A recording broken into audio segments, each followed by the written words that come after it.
Tabletop Tactics and welcome to day 2 of the Grotmas Advent Calendar. Rejoice, Dark Angels fans, because it's our turn to get a new detachment, and it's a really exciting one, for it combines the Deathwing and the Ravenwing into one detachment to give them a synergistic, complete feel, which was something that was really missing from our codex. So it's a really nice new build and way to run the Dark Angels that I think we've been craving for some time. So let's take a look at what the detachment rule is. First of all, the detachment is called the Lion's Claw Strike Force, and its rule is Talons of the Lion. This is a multi-part rule that allows your Ravenwing units, when engaged in combat, to force the unit they're in combat with to take a desperate escape test, and to boot, if they're already battle shocked, then they must do this at a -1.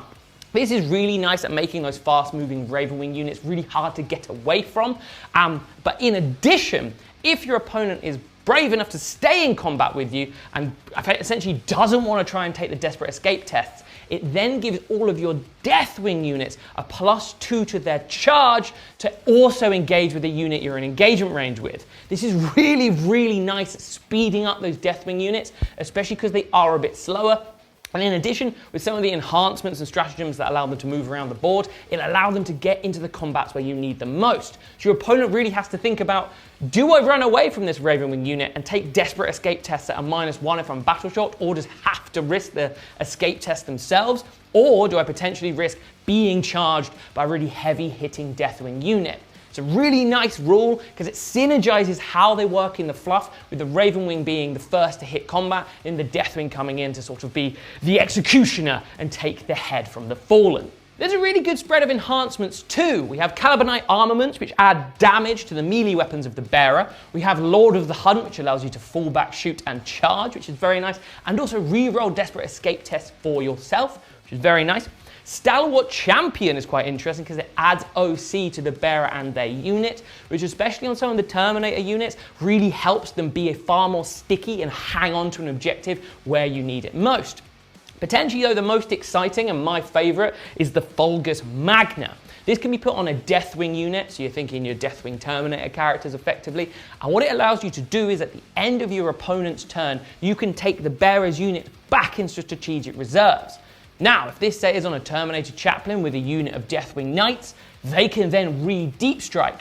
And now knowing what the army rule is, or the detachment rule for this detachment, means they can potentially deep strike somewhere quite effectively and get that +2 to charge if they're deep striking near a unit that's in combat with the Ravenwing. This makes the Deathwing so much more maneuverable, because often you end up deep striking them somewhere, then they're foot slogging across the board, which just takes them ages to get anywhere. So this really helps them stay in the fight for longer and put them exactly where you want them.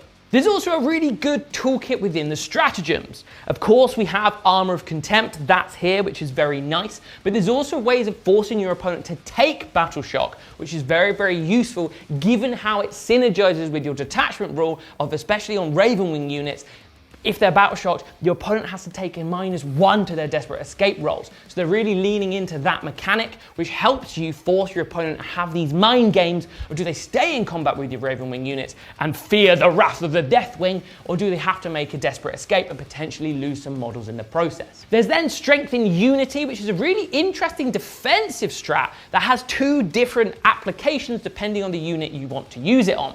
If you want to use it on Ravenwing, it means when they're in engagement with something, they are -1 to be hit, so that's their kind of defensive buff, representing their maneuverability and them jinking around combat attacks. However, if you want to use it on a Deathwing unit, it gives them -1 to wound for the usual wording of strength above their toughness and all of that good stuff. So it effectively means if they're in combat with something really, really nasty, you can pop this to give them that extra resilience and hopefully survive the fight. We then have Inescapable Wrath, which is quite a cheeky stratagem that effectively allows you to get a free charge off at the end of your opponent's charge phase. If a Deathwing Walker or Deathwing unit is within 6 of an enemy unit and would be eligible to charge them in your charge phase, you can pop this strat at the end of your opponent's charge phase and just declare a charge.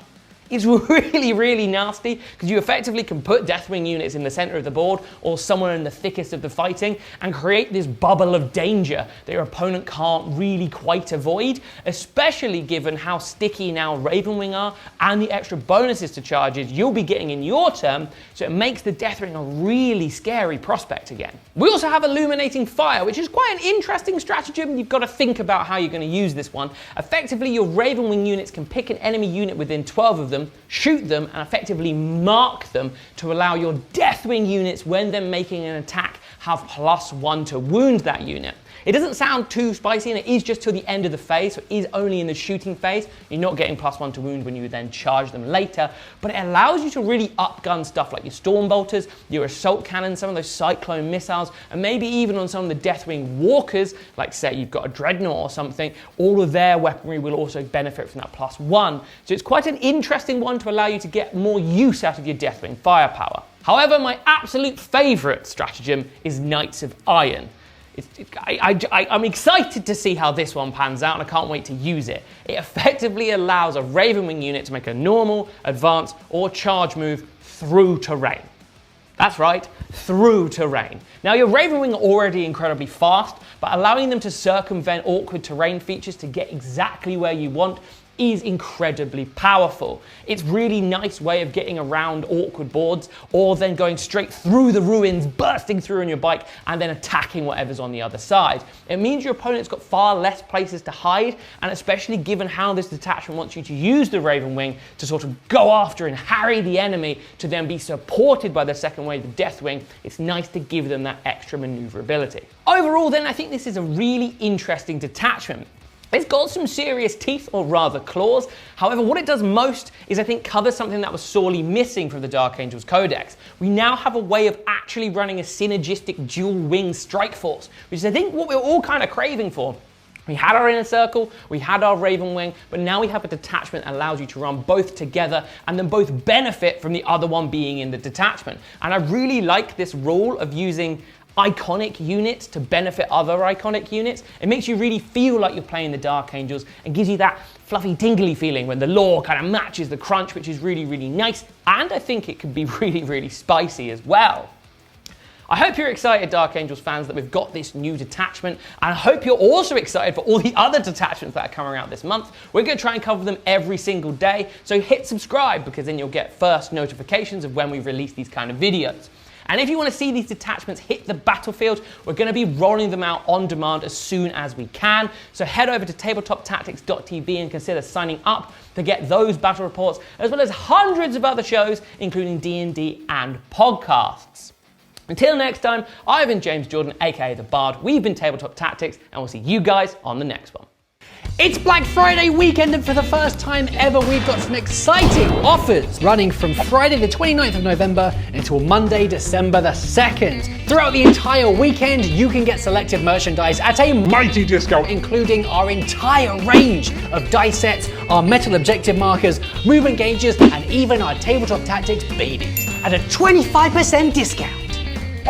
We are also very excited to announce that during this time, our monthly and yearly on-demand memberships are available at an introductory price for new customers. So don't miss out on your chance to join the community and access our entire library of content, including all of our battle reports, our weekly podcasts, access to our latest narrative campaign, the Blackstone Crusades, Dungeons & Dragons, all of our painting tutorials, and a whole heap more for our lowest ever cost to our new customers.